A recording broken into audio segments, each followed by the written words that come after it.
Everybody. In my previous presentation, we were talking about research misconduct. But logical conclusion of research is publishing. You publish your work, you publish your article. Therefore, even publication involves certain misconducts. And more importantly, there are different players in publishing, and each one has to follow certain code of conduct. And then, despite all precaution, there are complaints, and from there there are appeals as well. So that is one aspect we will be dealing with today: identification of publication misconduct, complaints, and appeals. What is publication misconduct and why it is important? Publication misconduct is important because the authentication of your research must be well presented, and in the process of publishing your research, several persons handle it who may themselves be researchers or publishers, and there is always a scope for distortion, falsification, fabrication, etc. There is also a scope that your reviewer is himself or herself a little biased, or your publisher is not being fair to you. However, there are very many stumbles before you reach the final publication process. So these misconducts have to be identified, they have to be dealt with, and not only researchers but publishers and others must also become sensitive to what may amount to misconduct. In my previous presentation, I have already mentioned that peer reviews are very important. There can be informal peer review where you circulate your chapter amongst your peer group and get a feedback. But there are formal peer reviews. When you are applying for publishing an article or publishing your dissertation and stuff, it is sent for peer review. Now this is called peer review, and where the reviewers are kept, the identity of the reviewers are kept secret or confidential, that is called blind peer review. Normally the peers are experts on your subject, on the area of your research, but you are not supposed to know it. The authors, editors and reviewers and publishers, they have their society's rules regarding ethical publishing, or they have their individual rules, or they have institutional rules. But these are very important aspects. For a journal to gain national and international reputation, one of the first prerequisite is you should have a very well laid down transparent policy on peer reviewing. So peer review is a must before your research outcome or article is published. One of the major stumble blocks for publication is the similarity index. If it is found that you have copied or cheated from others' works, chunks of text, or you have taken somebody else's idea and developed it without proper attribution. Such practices are unacceptable and they amount to plagiarism.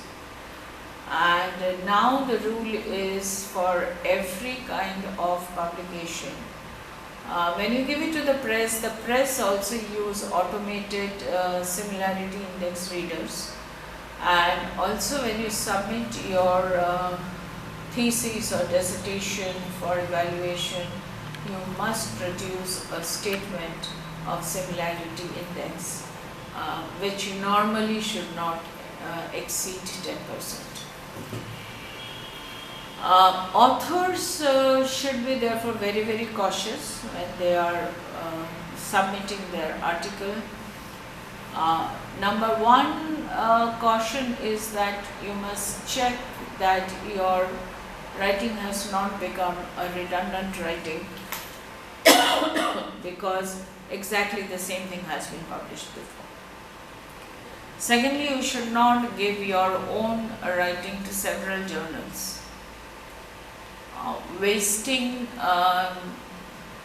the time of the reviewers, publishers, editors, etc. on one hand. On the other hand, you are overloading the knowledge bank with useless stuff. So this is not permissible. Duplication in publication can take place various forms. One is publication of identical papers in multiple journals. There is also the partial or substantial duplication by salami slicing. Salami slicing means you take out thin portion of somebody's data and then replace that or substitute that with your own data. This is wrong. This is called salami slicing. The editorial board and editors have to take responsibility to assess the incidents on case-to-case basis. Now, it's very difficult to have a thumb rule in these cases. And as I said, each institution or publishing house has their own policies laid down, so they will act accordingly. The other forms of unethical behavior are, as I said, multiple publication in more than one journal, salami slicing, or creating sub-papers. For instance, say your dissertation is examined and approved, and then from there you are cutting out 10, 15, 20 articles. This is unethical. These are called sub-paper publications, which is not ethically permitted. Republication of the same article, you change the title and change a few paragraphs here and there, and then you publish more or less the same article, is a publication misconduct. Research data manipulation. In my last presentation, I have already presented to you that this is also called falsification, where you have a set of research data, maybe your own, but it does not reflect your hypothesis, and therefore you suitably engineer that data so that you can say this matches my hypothesis. This is a misconduct. Manipulation can be fabrication. I have already explained to you, fabrication is building up something which is not already there. So you create data where actual data is not there.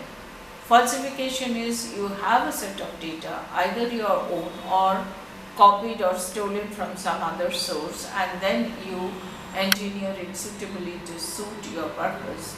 This is falsification and manipulation. But there are sometimes in research you have an existing model or existing diagram or existing data which you want to critique, and you want to present an alternative model, alternative diagram or alternative data. So you do some technical modifications and you present it in your article or in your journal or in your thesis. The responsibility for such technical modification is your own, personally, and it must be very clearly written in your thesis or journal, that article, that why it was necessary and what is the purpose of doing it. In that case, it is not a misconduct, it is a part of your research. But simply saying that this is the situation and taking an existing model or picture or diagram and modifying it is a misconduct. Now I will deal with ethical standard for editors, reviewers, publishers, authors, so on and so forth, before I go on to the other aspects of publication. The decision to publish or not to publish is that of the editors, and the editors are jointly and severally responsible for what is being published. Once the editorial board passes something for publication, it means they validate the articles, and by so validating, they take responsibility for what is there, and to the extent of honesty, integrity and trustworthiness of the findings. So they are jointly or severally responsible.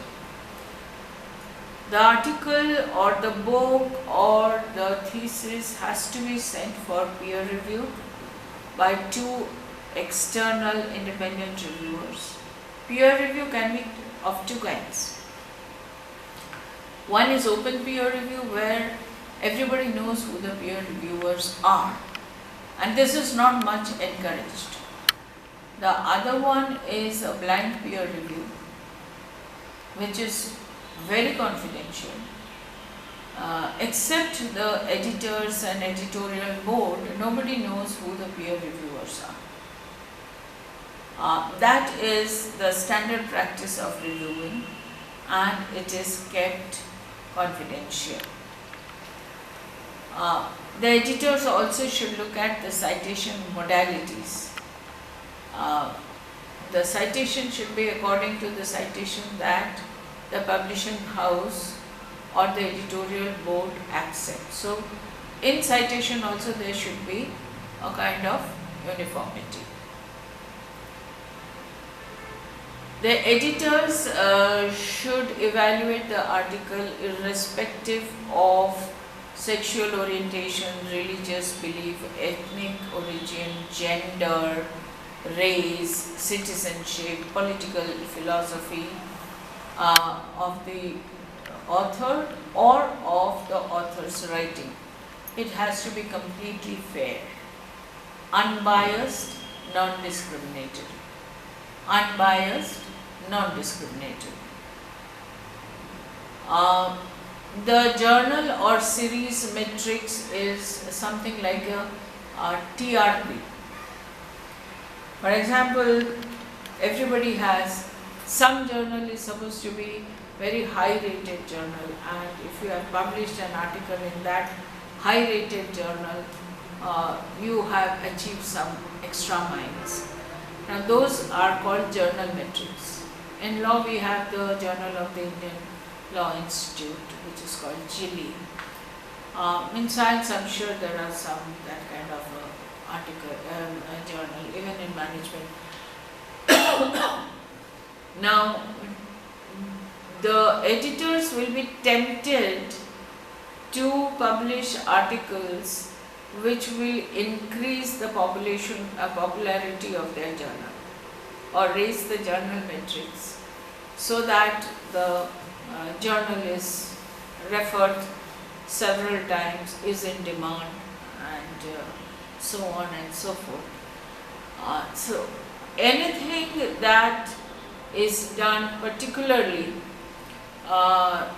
that will increase the journal metrics, or series of articles to be included in the journal just for popularity, would be a misconduct.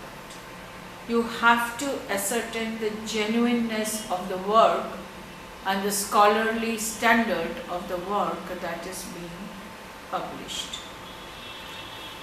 Confidentiality is very important, especially of the peers, of the source of information and the kind of information that is being reviewed, the authors from whom the information is coming.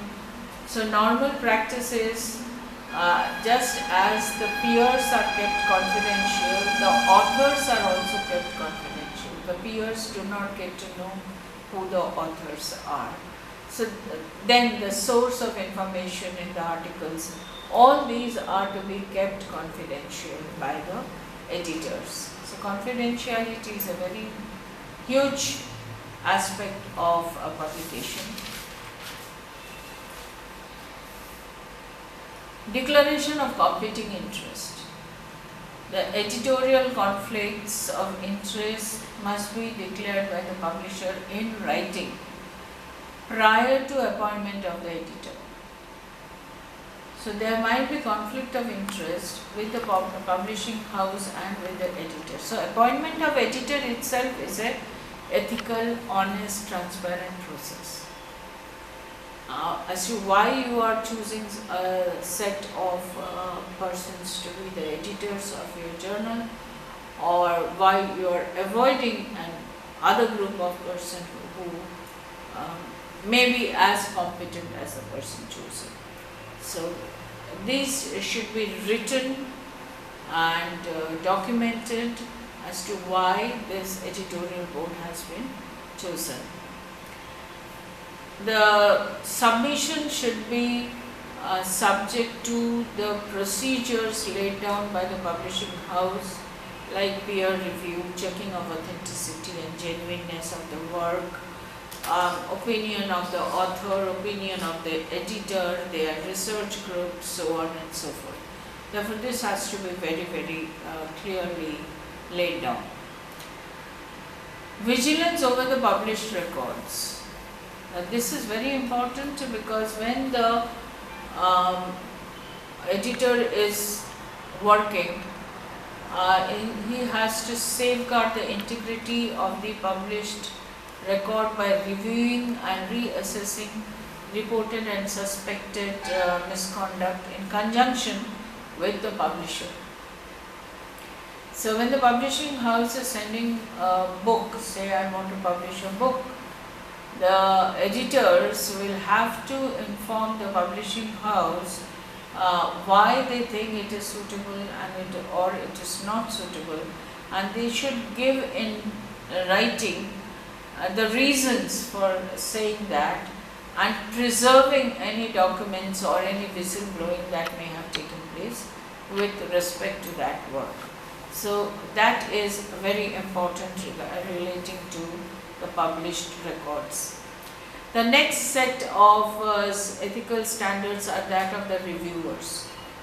Now this is a very sensitive area, because the reviewers are getting the entire research material before them, and there is a possibility of plagiarism there, there is a possibility of theft there, there is a possibility of modification or conflict of interest coming up. So choosing of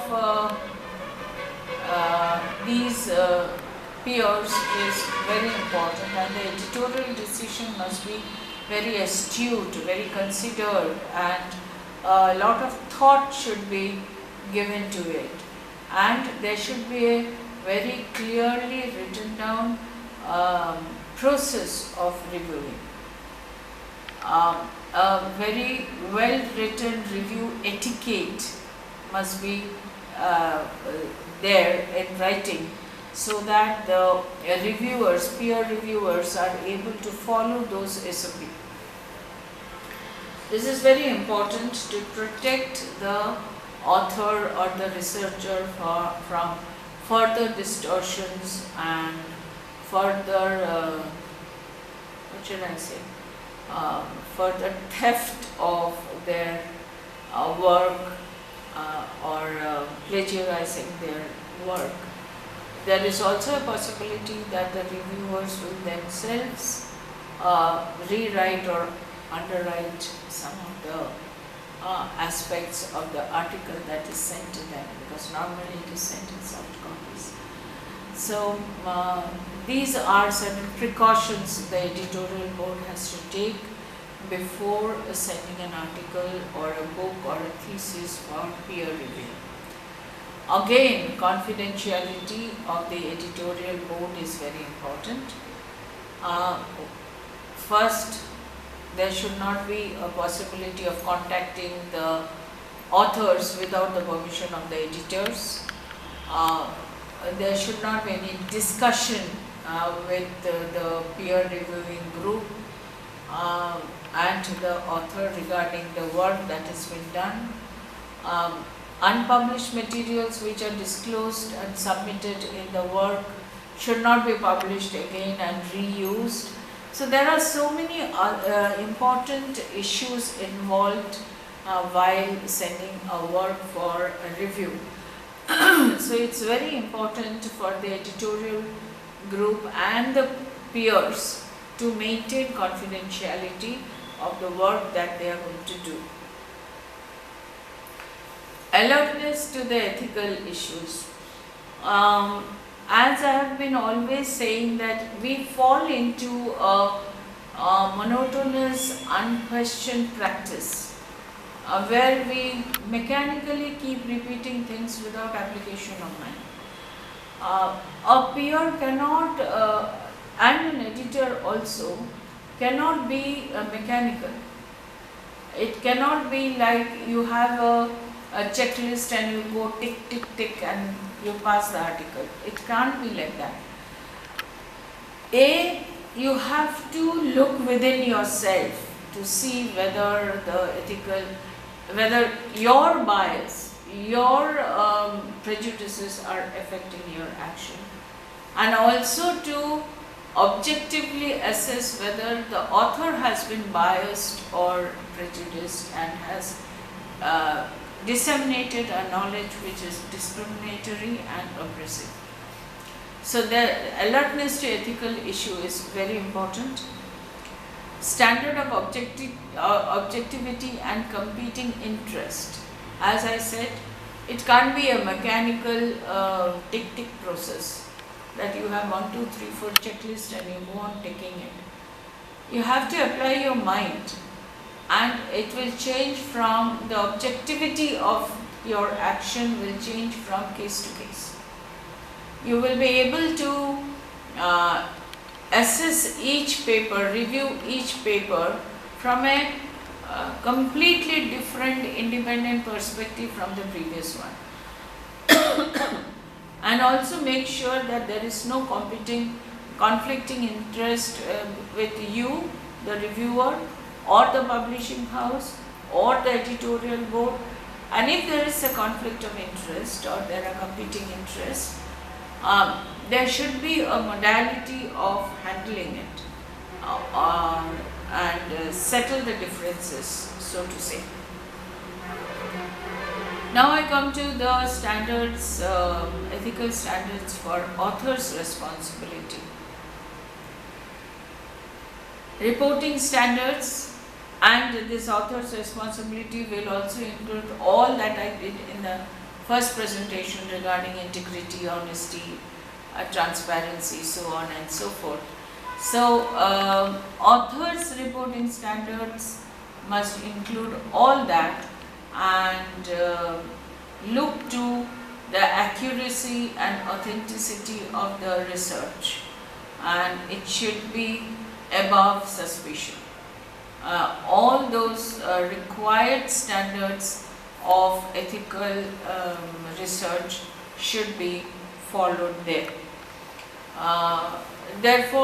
This reporting standard includes your responsible research practices. Data accesses and retention, as I said, you should keep your sources. You should keep it with yourself as much as long as possible, and be prepared to provide a public access to such data. As I mentioned earlier, I had almost 60 kgs of paper with me for my research work for a reasonable period of time. So that is very important, to preserve the source, the interviews that you have taken.